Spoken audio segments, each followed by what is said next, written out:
Thank you, ladies. Y'all can be seated. Happy Easter. He is risen. It's an exciting day for us, although a lot of us are just white Southern Baptists, so we don't show a lot of excitement. But just know, inside right now, I'm pumped up. But I'm not going to let you see it today. That's all. We've been in Genesis because two reasons. One, I'm weird. Other, because it's really cool when you look at it. The story of Noah is preached on by Peter, the first apostle who led the first church. And he gives this cool allegory that Noah's flood and the ark is symbolic of what our hearts go through when Jesus saves us. And so I thought, because I grew up in church, I kind of get tired of hearing the same old stories during these certain times. You know, some of you guys, it's hard enough to get to church as it is. And then when you do make the time for, say, Christmas or Easter, you end up hearing the exact same thing. So I thought, well, what if we just do something different and we look at Noah's Ark and how it just points to what we deal with now. Now, I also understand Noah's Ark is just a weird story. If you were like me growing up in church, the most you learned about Noah's Ark was from coloring pages or from playgrounds that basically taught you, oh, God put a zoo on the water, how cool. And then when you read the story as an adult, you go, whoa, he did not just put a zoo on the water, lots of people died. When I was a youth minister, I used to like to make fun of the Noah's Ark themed children's playgrounds with my students when I was a youth minister. Always be like, oh, that's cool. That kind of points to this. That kind of points to this. And kids, look at all the wood chips. That's all the dead people from the story. I know it's morbid or whatever, but the Bible is morbid. It's very rated R. If we were to make it into a movie, this is not PG. I think sometimes we tend to forget that as we grow up in a Christianized culture like we do here in Texas, that sometimes we were taught things as children that was very much an incomplete picture of what God's trying to tell us. So in this series, we've been trying to make sense. Why would God give us this story?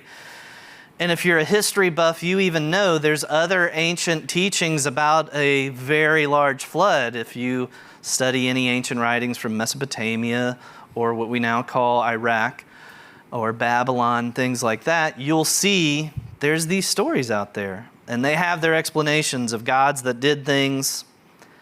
What's interesting about Christianity is it teaches our God did this because of love and grief and wanting to protect humanity from evil and violence. Whereas the other ancient teachings taught, well, the gods just kind of got tired and annoyed with humans, and we're like, let's just get rid of them.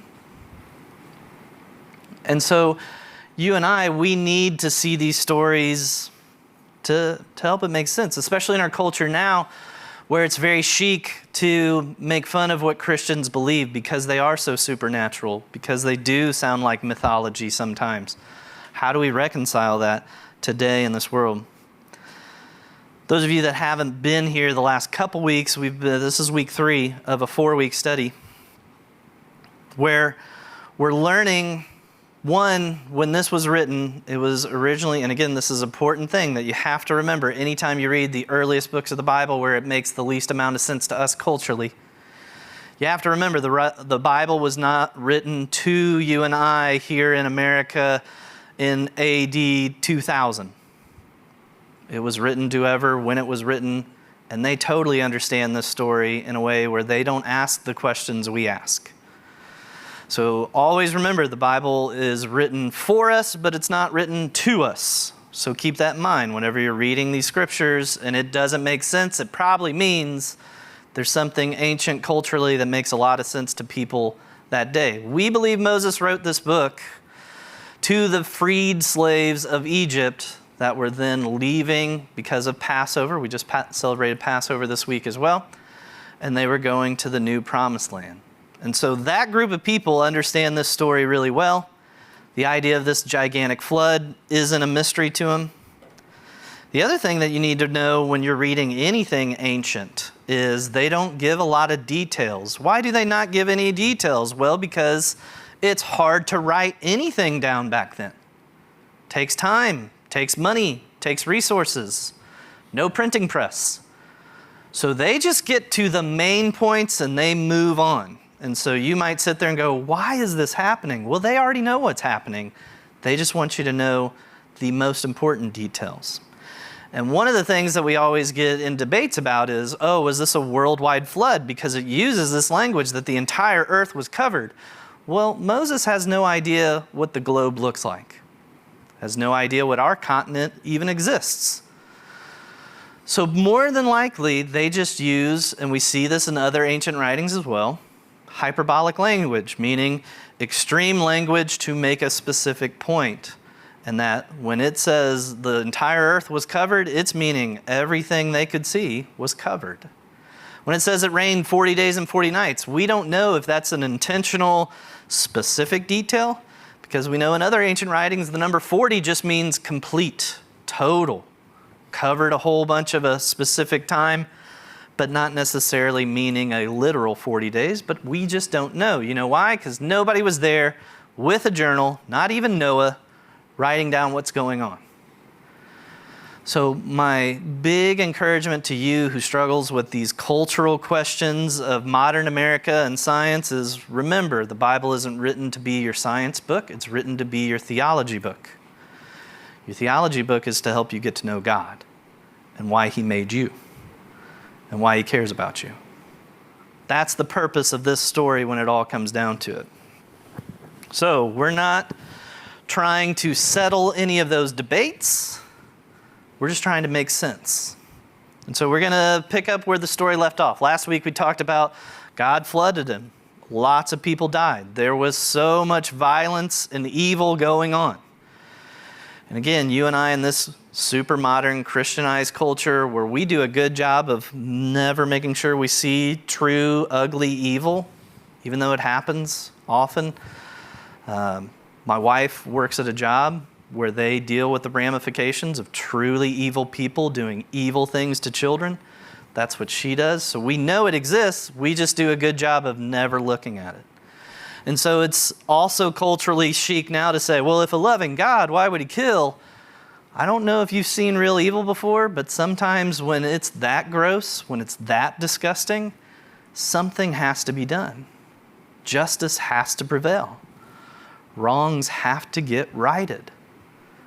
And sadly, in this culture time, for whatever reasons that we don't get to know the full details about, it was gross, it was evil, it was violent, and it had to stop. So God, out of grief and love, protects this family from what He has to do to get rid of the evil and the cancer it is. And so now we're going to see what happens when the flood is over. And I've skipped a whole bunch of sections that there is interesting things there. It's just not fun to listen to on a Sunday morning when you might be a little tired. So we're just going to jump all the way to when they start to get off the boat. But if you want to know more about the dimensions of building the boat, how long it took to build the boat, why the specific types of animals, it wasn't just 2 by 2 like the song that they taught us as kids. There was also 7 by 7 because they also needed to make food for themselves and sacrifices later. All sorts of very interesting details there I can tell you about. I just want you to trust me when I say it would have been boring this morning if I had done why gopher wood, why 45 feet tall.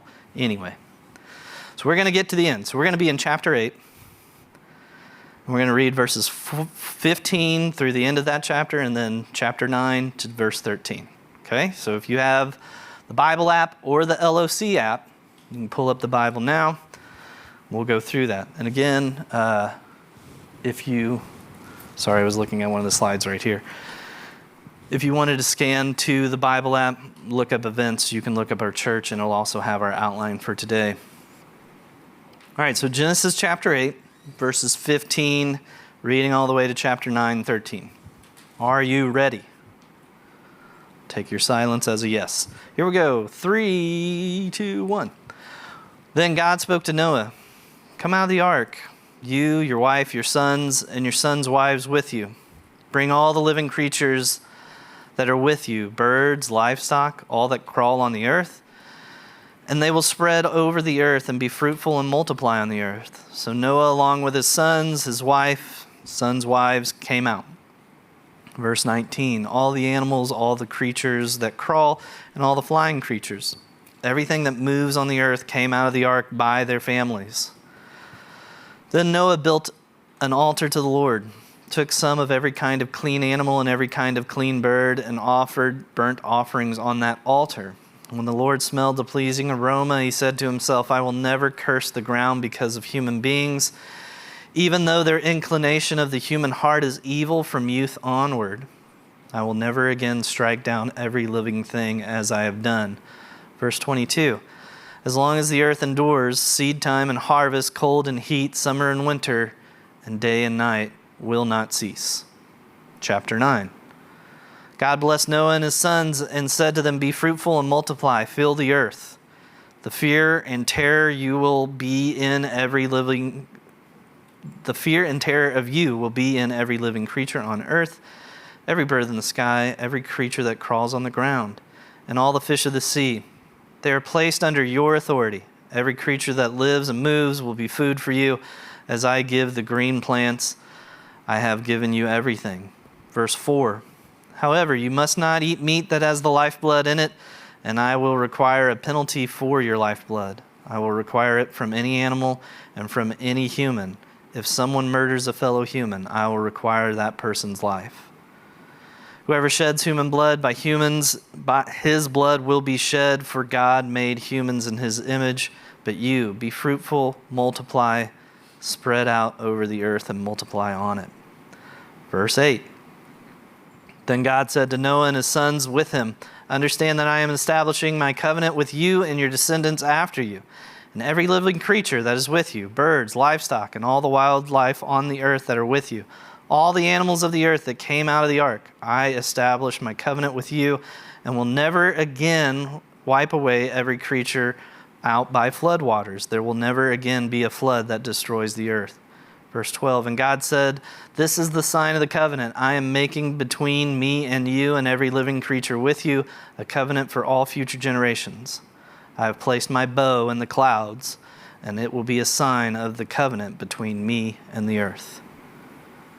All right, thanks for enduring me reading out loud, which has always been terrifying since elementary school. So thank you. I have 3 main points per usual today, and the first point that I want to talk about is the struggle you and I have, which is we struggle and avoid making fresh starts. We're not big, especially the older we get, on making dramatic changes within ourselves or in our circumstances.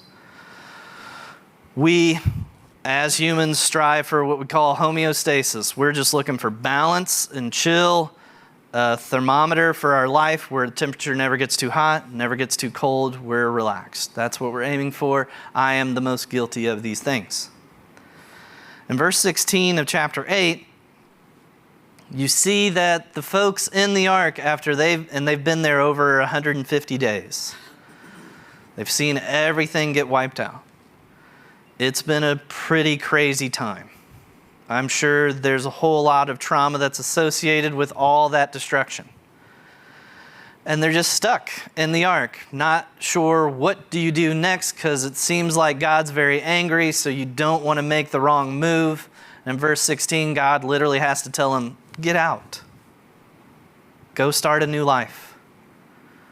Start all over. Begin at the beginning once again. The old life is over. New life has begun. And Noah's family, they were fine by staying on the ark, while their corrupted neighbors, they avoided the ark altogether. Sin, the violence within our own hearts, the selfish desires that we wrestle with, it causes us to avoid wanting to change, to just continue to live for yourself. Do everything that makes you feel good. Do everything that makes you taste what you want to taste. Do everything that makes you happy, because that's just easier to figure out. And here you have this cataclysmic, life-changing, altering event where you just don't get to go back to anything that was the same. It's all brand new, and that's very intimidating for people who like predictability. God is not okay with leaving us the same really ever for the rest of our lives. If you've ever struggled with really wanting to commit your life to Christ, you just kind of know it requires a lot of sacrificing. It requires a lot of you not being in control. It requires a lot of letting someone who's hard to see and hard to hear make all the important decisions and all the unimportant decisions. It just means you let go. And I think you guys understand, like we've been talking about these last couple weeks, sometimes we don't even get to be a part of the decision making. It just happens. Folks outside of the ark, they didn't really know. It's not like they all sat down and had a debate with Noah if this flood was going to happen. They just saw him building a boat and didn't take it seriously.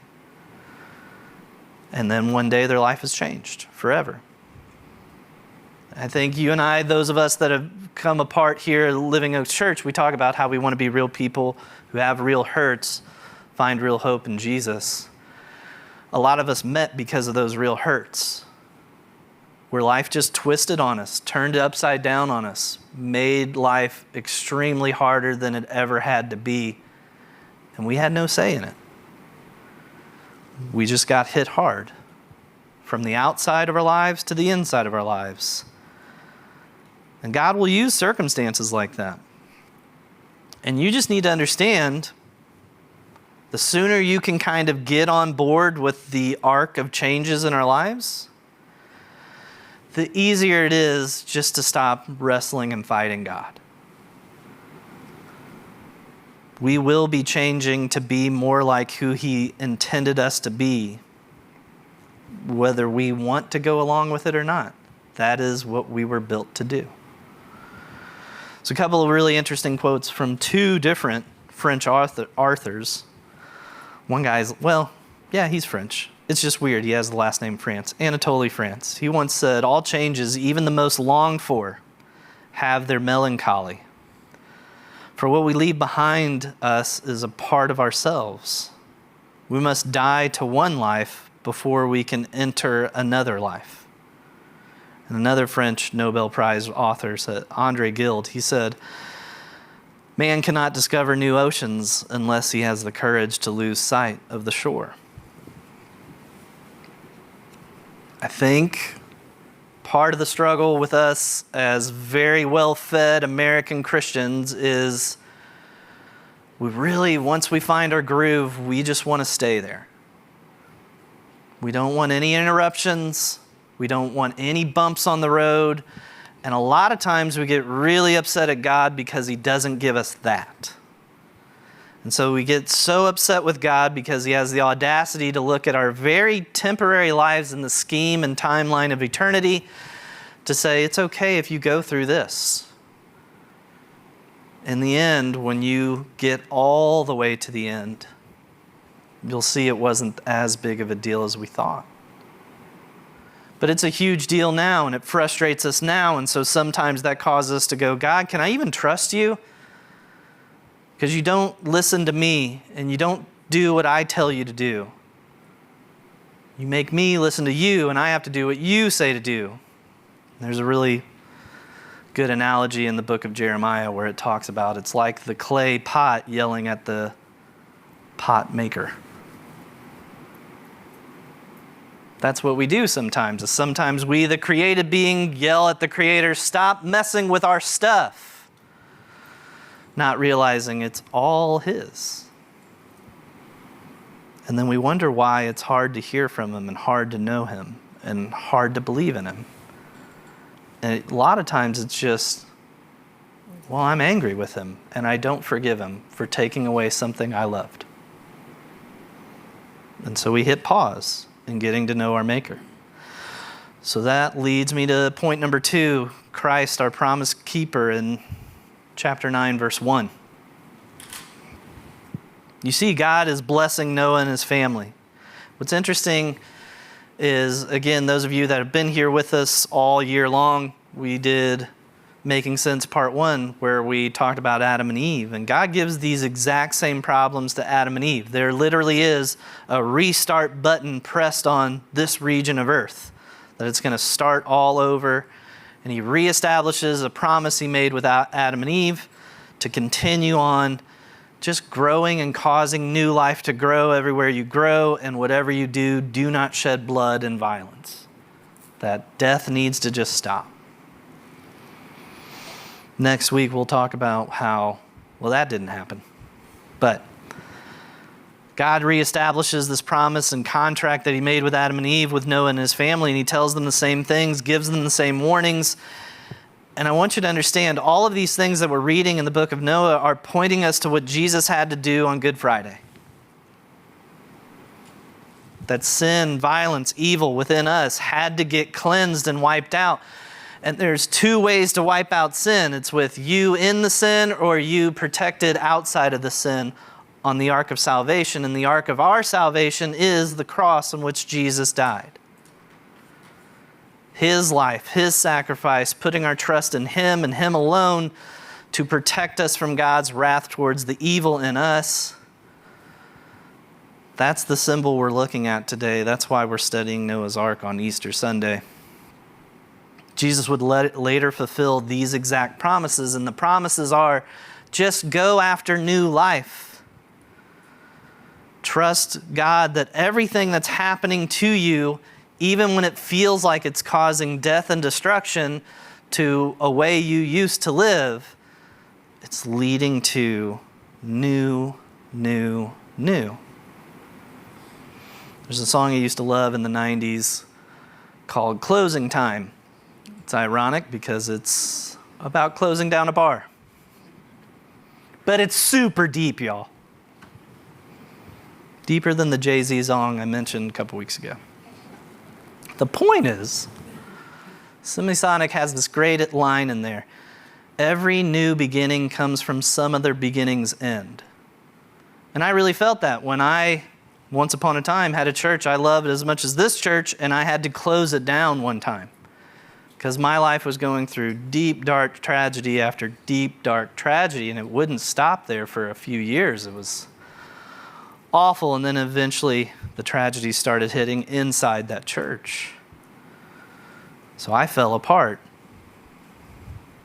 And I remember being so mad at God that after all that heartache and pain, he then gave me one more job to do, and that's tell a bunch of friends that I loved I can't be their spiritual leader anymore because I'm just dying inside. Felt very unfair, felt very evil to me. But here I am 6 years later, and I get to look at this group and go, oh, okay. There's new life from that.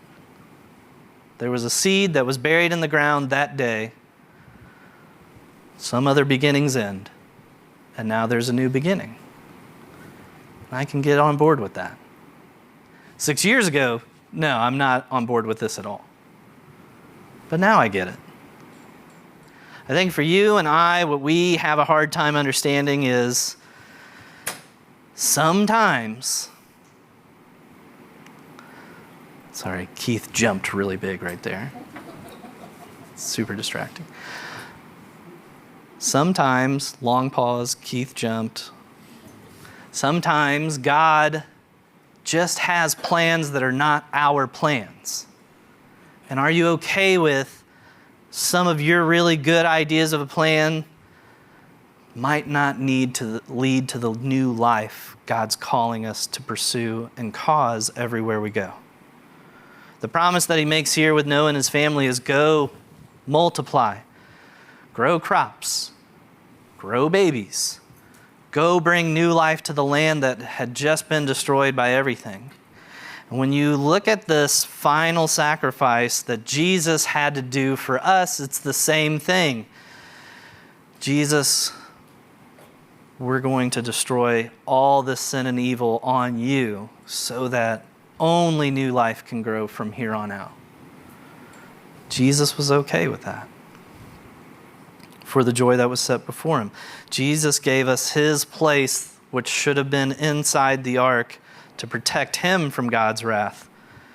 He switched us out, and he took the place of us outside the ark, where God's cleansing punishment would wipe out all that evil.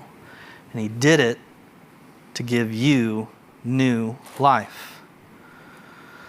Melissa Kruger, an author for a magazine that's pretty good called The Gospel Coalition, she wrote it this way: we deserved the flood. We are given the ark, and his name is Jesus.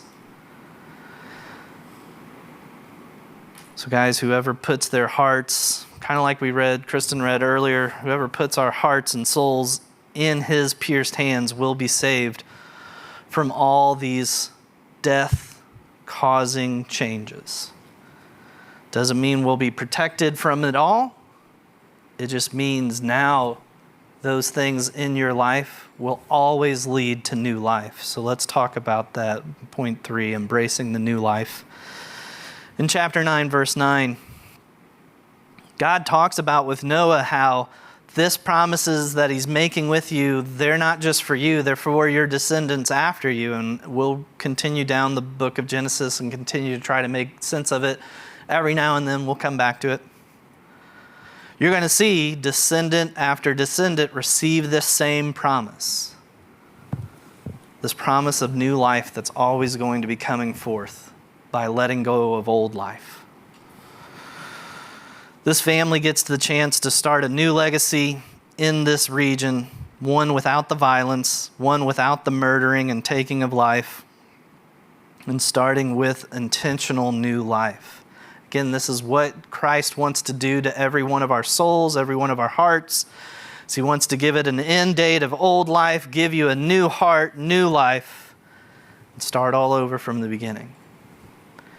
And if you're one of those people that have come in here on an Easter Sunday knowing I struggle with saying goodbye to that last chapter and starting this new chapter, I'm struggling closing a book that I know needs to be closed, starting a new book because I don't know where it's going to take me. At least with the old book, I know what I'm dealing with. If you're struggling with that, I understand. This is where faith becomes a real thing. I think if you could take the time and look at all the folks in this room's history, all the Christians throughout history, and all the people who said yes to God, it did always lead to good. It didn't lead to 100% good where there was zero bad things that happened. No, that never gets to go that way. We live in this sin-broken world. But I think we tend to overestimate how hard changing is because we just don't like having to relearn how to do things we used to be good at. It reminds me of my friend over at Heights, young man, lost his arms and his feet to a really bad cancer that messed him up. I knew his dad. We were in a Bible study together, and watching him teach his kid how to just eat again, using his own arms, teaching his kid how to walk in prosthetics, watching the kid have to basically be a baby again, even though he's a decade old. Just the frustration that comes with it. But here we are 3 years later, kid's doing great. And he's got a great personality. And he doesn't even act like a tragedy ever happened to him, even though you can see it on his body every day. I think you and I have got to get to that point where we can be a little bit like him and learn from him where, yeah, none of this went the way we wanted it to go, but it's still good. And good can still happen. And if you trust Christ, that is the plan. For good to still happen through you, in you, and whatever you have next. Are you willing to trust him with that, even though you might blame him for how it had to close an old chapter? There's a comic book writer that I like. He says this. Has nothing to do with Spider-Man, so if you got your hopes up, drop it. I did too when I read it. Yeah. He said this very deeply, I thought. One reason people resist change is because they focus on what they have to give up instead of what they have to gain. It's like, wow, comic book guy, that's deep. But get back to Wolverine. That's why I'm here. But I think if you look at your struggle with believing in God, it probably has more to do with you than it does with him. Now, if you look at what's going on in your heart, it's probably you just being afraid to let change happen. and resisting doing things that you are predicting are going to be scary and might not work 100% the way you would hope. If you're willing to look at that honestly, there's a group of people in here who are willing to help you through all those things. I would actually love to do that. And so let me leave you and myself with a couple of things to challenge ourselves to think about. Again, when you look at Noah and them just being on the ark and having to be told it's okay to come out of it, leave it behind, what ark of covenant or what ark of comfort or familiarity are you currently clinging on to? Even though God might be calling you to come out into a new, unfamiliar, but ultimately a more fulfilling season of life. In what areas of your life are you resisting change because you fear the relearning process, even if that change would lead to more Christ-like legacy for your future, for your family's future?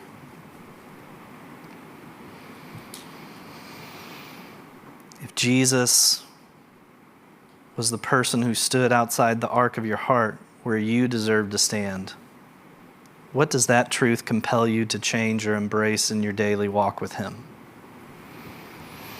Again, that's what Easter is all about. Jesus jumping in front of this bullet of cleansing away all the evil in all of the hearts. If He's so willing to do that, to give you and I this opportunity to change and live in a new life, shouldn't that compel us to want to go through some hard things as well with Him? I don't know. It's something to think about. But at the end of the day, and in conclusion, it all comes back to, how do we know if any of this is true? We're talking about a boat filled with animals in the super ancient 3000 before Christ time. How do we know if any of this is true? I mean, I could point to you to ancient Mesopotamian stories to say clearly there's a group of people who believed there was a giant flood in that region. But the main thing I know is Jesus said this stuff was true. And then the other crazy thing is when He died, He came back to life. Well, how do we know that was true? I don't know, but I can tell you the world changed the day those apostles started running out saying their mentor came back to life. That a tiny little country the size of New Jersey would literally change an entire continent of people to stop worshiping Zeus and to start worshiping a monotheistic God.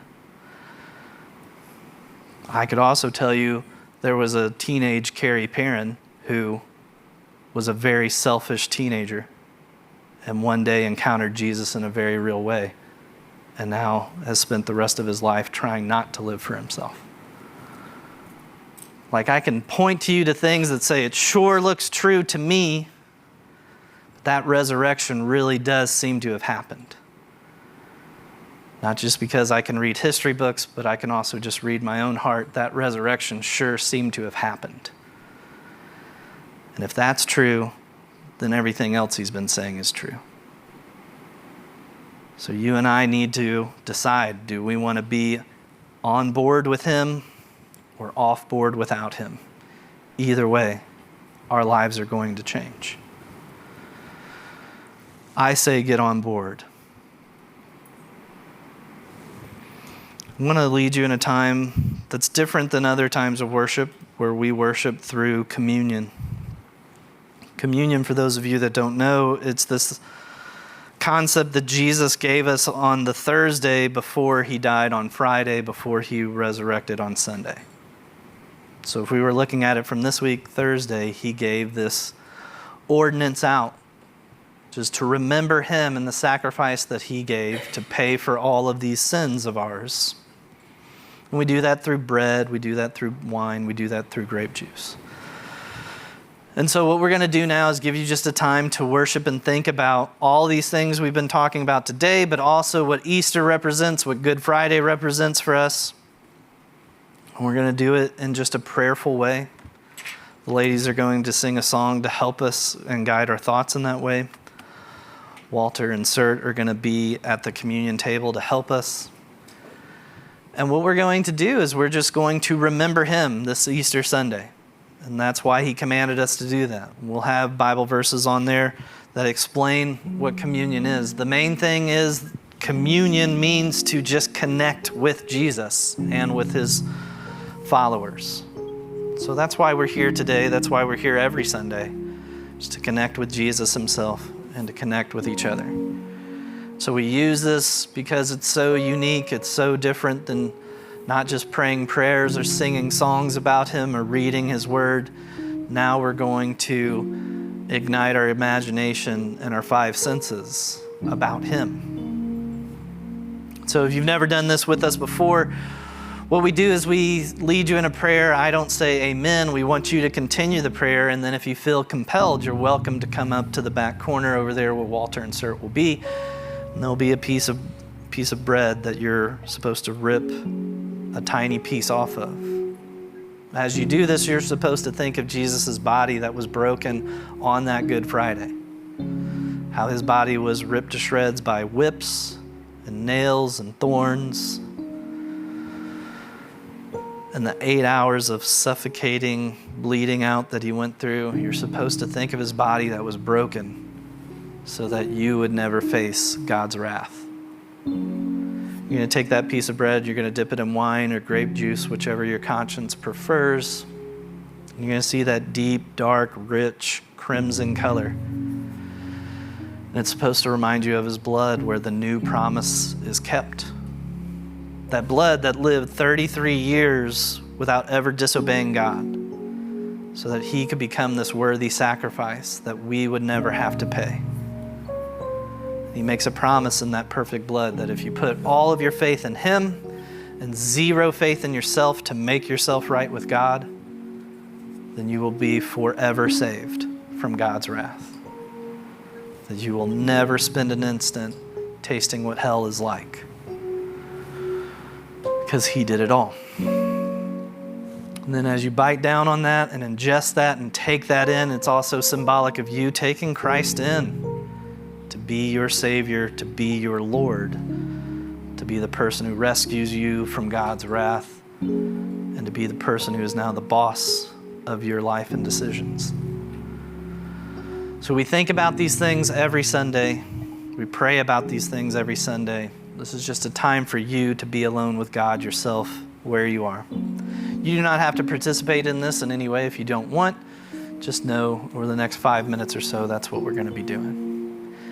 Maybe you came in here today and this is kind of the first time where it's really starting to click with you how Jesus actually works and wants to be with you forever, and that's never been a thing you've actually allowed your heart to go to. If you want to talk about that with me, I'll be on the other side where the coffee station is. I'd love to just help you and pray with you about those things. Maybe you're dealing with something heavy as well that you need prayer for. I would love to do that with you. As I said, I'm going to lead you in a prayer, but I'm not going to say amen. I want you guys to continue that prayer where you are, and then if you feel ready, you can join Walter and Sert in the back. Let's pray. Jesus, we thank you and praise you this Easter Sunday. We thank you and praise you because you do live. We thank you and praise you because of all the work that you've done to help us know you and to be known by you. God, as we participate in this communion, help us connect it all the way back to that first Last Supper you had with your disciples. And help us just see the long trail of amazing brothers and sisters who showed us who you were, so that we might even have church now, today, in this place. Help us connect with you. Help us to connect with each other in ways that we just can't do without your help. It's in Jesus' name that I ask.